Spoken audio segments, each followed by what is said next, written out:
জায়গাটায়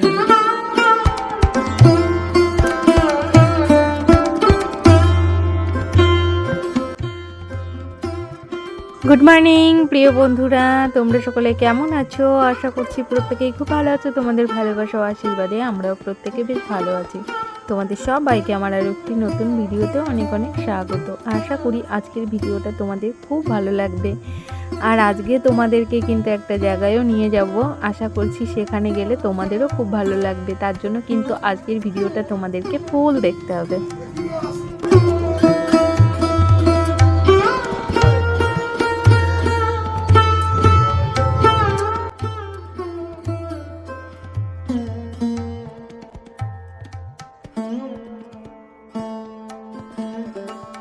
আর আজকের ভিডিওটা না আমি একটু বেলা করেই শুরু করেছি। এখন কিন্তু সকাল 10টা বেজে গেছে।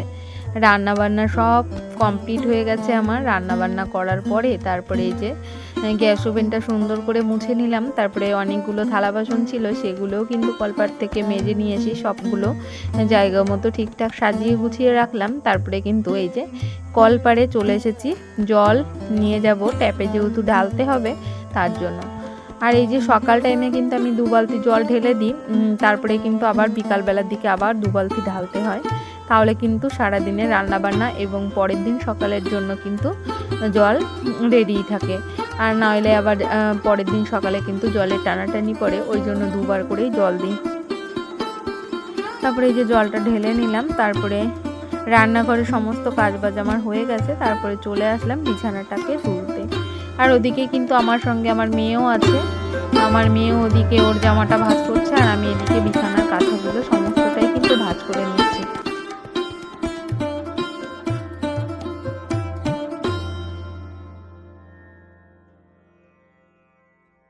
এই যে শীত পড়া শুরু হয়ে গেছে আমাদের এখানে। এখন কিন্তু প্রতিদিনই হালকা হালকা করে শীত পড়ছে। আর হালকা শীতের জন্য কিন্তু এই যে কাঁথাগুলো নামিয়েছি, 3-4টে কাঁথা কিন্তু নামিয়েছি আমি। এখন কিন্তু এই হালকা শীতে কাঁথাগুলো গায়ে দিতেই বেশ ভালো লাগছে। আর জানো তো, শীতকালে যেহেতু সামনে চলে আসছে, আর যখন বেশি শীত পড়বে তখন কিন্তু খাটটা কিন্তু এই যে লেপ কাঁথাই ভরে যাবে। তখন আর বিছানাটা গোছালে অত ভালো লাগবে না। এখন যেমন বিছানাটা গোছালে একপাশে একটু মানে অনেকটা ফাঁকা থাকে বিছানাটা, আর কদিন পরে কিন্তু সেটা আর থাকবে না। তখন কিন্তু বিছানাটা দেখতে অত বেশি ভালো লাগবে না। আমার কিন্তু শীতকালের দিনে না বিছানা গোছাতে ভীষণই মানে কুড়েমি লাগে বলতে পারো। যেহেতু অনেকগুলো কাঁথা বালিশ মানে থাকে, তো তার জন্যই কুড়েমি লাগে।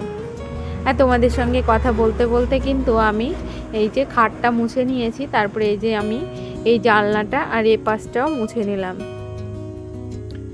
তারপরে দেখো এই যে বালিশ কাঁথাগুলো কিন্তু আমি নিচে নামিয়ে রেখেছিলাম, সেগুলো এখন এই যে ঠিকঠাক জায়গায় সুন্দর করে গুছিয়ে দিলাম। এখন দেখো খাটটা দেখতে কিন্তু বেশ ভালো লাগছে। আর ওদিকে কিন্তু মেয়েকে আমি নিচে নামিয়ে দিয়েছি।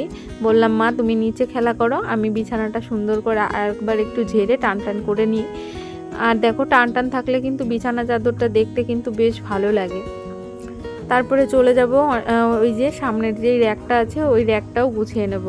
আর এই র্যাকটা না প্রতিদিনই গোছাতে হয়, কেননা মেয়ে এর এখানে বই খাতা থাকে। মেয়ের বই খাতাগুলো তো মেয়ে এখানে মানে ছুঁড়ে ছুঁড়ে ফেলে দেয়, তবে সেগুলো আমার প্রতিদিনই গোছাতে হয়। তাই ওদিকে কিন্তু আমি ওই যে নিয়েছি র্যাকটা। তারপরে অনেকগুলো জামা কাপড় কালকে ওগুলো ভাঁজ করা হয়নি, তাই কিন্তু এখন এই যে জামা কাপড়গুলো ভাঁজ করে নিচ্ছি।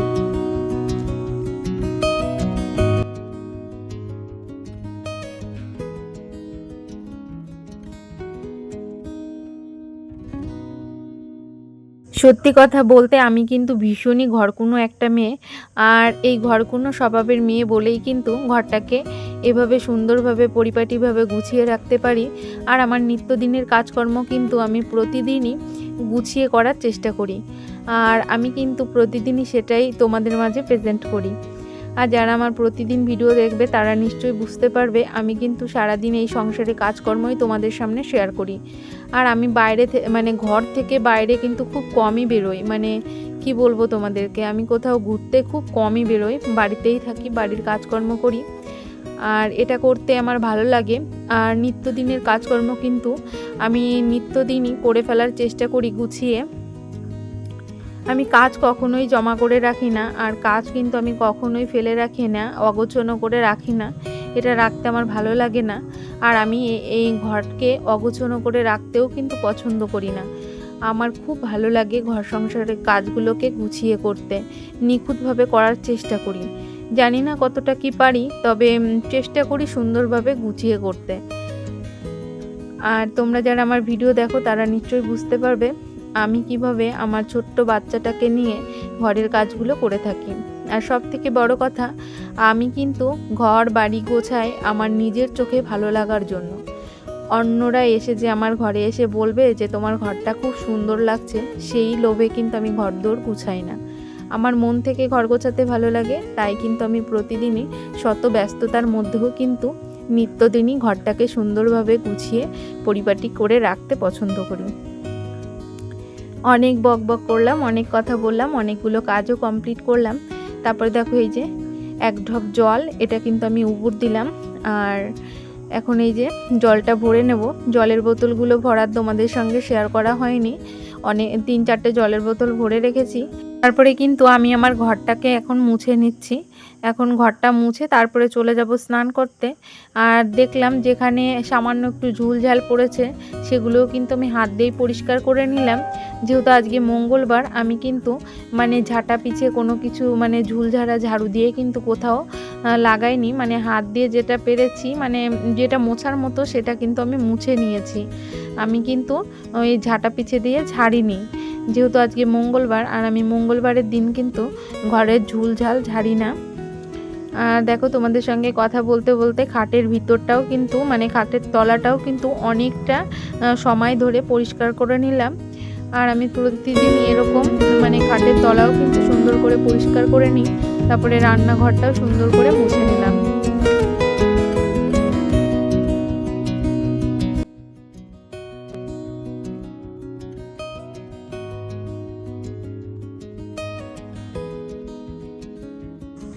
রান্নাঘর মোছার পরে রান্নাঘরের সামনেটাও মুছে নিয়েছি। আর আজকে কিন্তু ছেলের সাইকেলটা বার করিনি, কেননা ছেলে বাড়িতে নেই, ছেলে স্কুলে গেলে স্কুল থেকে আসার পরেই কিন্তু ছেলের ছেলের গাড়িটা মানে বার করা হয়, মানে সাইকেলটা, গাড়ি বলে ফেলেছি, সরি, ভুল হয়ে গেছে। তারপরে ঘরটা মুছে নিয়ে তারপরে কিন্তু আমি চলে এসেছি স্নান করতে। আর আমি কিন্তু প্রতিদিনই এইভাবে আমার শাঁখাটাকে ডলে নিই, মানে 1-2 দিন অন্তরে অন্তরে কিন্তু শাঁখাটা একটু আয়রন পাউডার দিয়ে শাঁখাটা সুন্দর করে ডলে নিই। আর আমার শাঁখাটা কিন্তু সব সময়ের জন্য সাদা থাকে, মানে পরিষ্কার থাকে। আমার নোংরা শাঁখা পরতে একদমই ভালো লাগে না, মানে আমাদের কলের জল তো খুবই খারাপ, তার জন্য কিন্তু একটু লালটে লালটে হয়ে যায় 1-2 দিন পর পর। আর আমি কিন্তু 1-2 দিন পর পরই এরকমভাবে হাতের শাঁখাগুলো পরিষ্কার করে নিই।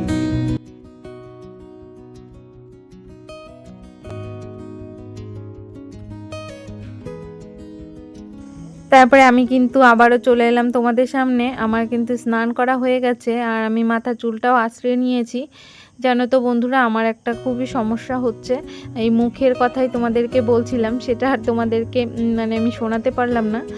আর প্রচুর পরিমাণে আমাদের এখান দিয়ে গাড়ি যায় জানো, মানে আমি ভয়েসটা তো ঠিকঠাক দিতেও পারি না, তারপরে আবার যে একটু কথা বলে তোমাদের সঙ্গে ভিডিও করব সেটাও করতে পারি না।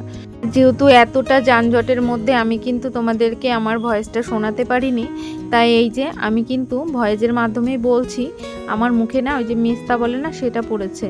আর আমি তো মুখে খুব দামি দামি ক্রিমও লাগাই না, কিন্তু এখন এই যে মেস্তাটা পড়েছে, এই মেস্তা ডাকটা তোলার জন্য যে আমি কী ক্রিম লাগাবো সেটা আমি সত্যিই বলছি পারছি না। আর পার্লারে গিয়েছিলাম, সেখান থেকেও বলছিল অনেক অনেক টাকার কথা, মানে এগুলো লাগাতে হবে ওগুলো লাগাতে হবে।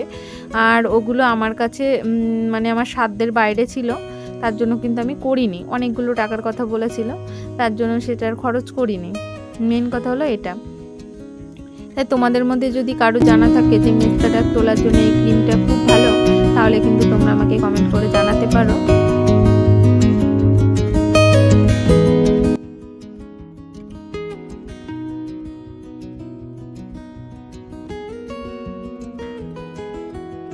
বলতে বলতে কিন্তু আমি পুজো থালা বাসনগুলো মেজে নিয়েছি, তারপরে ঠাকুর ঘরটাও সাজিয়ে নিয়েছি।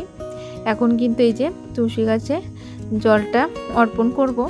তারপরে কিন্তু আমি আর কোনো ভিডিওই তোমাদের সঙ্গে শেয়ার করতে পারিনি। মানে এটা আমি ওই 12টা 1টা অবধি করেছিলাম, তারপরে আর কোনো ভিডিও শেয়ার করতে পারিনি। তারপরে আমি পুজো আচরা করার পরে না আমি এটা তুলতে গেছি, আর এটা আমার হাতের থেকে পড়ে যেয়ে ভেঙে গেছে। 2 খণ্ড আমি আবার বাইরে ফেলে দিয়ে এসে আমার এতটা মন খারাপ লাগছিল, তাই এবার তোমাদেরকে আবার দেখালাম যে এই জিনিসটা আমার ভেঙে গেছে। মানে ওই চন্দন ঘষে না যেটা দিয়ে, সেটাই ভেঙে গেছে সেই পাটাটা। ভীষণ খারাপ লাগছিল।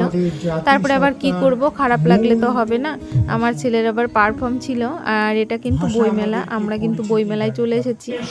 আর বইমেলায় এসে ছেলে পারফর্ম করবে, তা অনেকেই পারফর্ম করেছিল, তাই তোমাদেরকে না আমি মানে এর পরের ভিডিওটা দেখাবো, কেননা এই ভিডিওটা অলরেডি অনেকটা বড় হয়ে গেছে। আর এই দেখো চারিদিকে খুব সুন্দর হয়েছিল। তাই সবাইকে টাটা, বাই বাই, দেখাবে নেক্সট ভিডিওতে। টাটা। শিখছে